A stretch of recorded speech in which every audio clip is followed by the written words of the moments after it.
you have a question? Go ahead. Mr. Chairman, I think maybe a quick comment and a question. I think a case could be made there is an additional tax liability because that money didn't just come from God or heaven or just out of the air. It came from somebody else. And so somebody else took on the liability for that. Question I have for you, does your organization, how many bonds are you carrying for your urban renewal districts in the state of Idaho? I'm sorry, Mr. Chairman, Representative Moyle, can you repeat that? How many bonds, how much debt are you servicing for urban renewal districts in the state of Idaho? Go ahead, sir. Mr. Chairman, Representative Moyle, I would say my firm has worked on, we probably worked on a dozen evaluations of tax increment revenue streams in terms of the actual amount of bonds issued or obligations, whether it's bank loans and maybe not necessarily bonds, but long-term obligations that we've been involved in placing, not necessarily servicing now that they're, the money's being paid to the investor. I would say 5 or 6, totaling perhaps $30 to $40 million.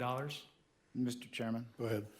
Mr. Chairman, I find that interesting because listening to your debate, you make a case that these ought to be classified as junk bonds. So I don't even know why you're loaning money on these things.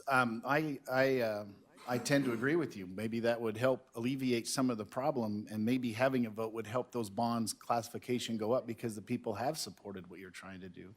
I find it, one last comment, Mr. Chairman, I find it interesting. Everybody opposed to this thing is making money on these things. It kind of concerns me. Would you like to respond, sir? Mr.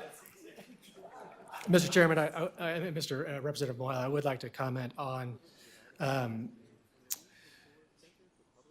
a vote in and of itself under House Bill 217 wouldn't necessarily add any additional credit quality to a financing for an urban renewal project. And as you classified it, you wouldn't take a junk bond, if it were a junk bond, into an investment grade bond.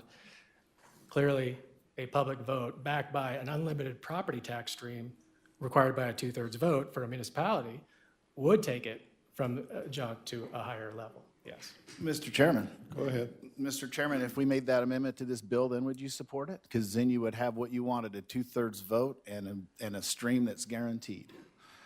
Sir, go ahead. Mr. Chairman, that is already a provision that's in Idaho code and is not necessary as part of this bill as it applies to urban renewal. Mr. Chairman, that's my point. This is a way around the Constitution and the 2/3 vote, and it's one of the reasons I have a lot of concerns with urban renewals, and it's kind of interesting to me that a Democrat governor in California got concerned and threw them out too, because he saw how bad these things work.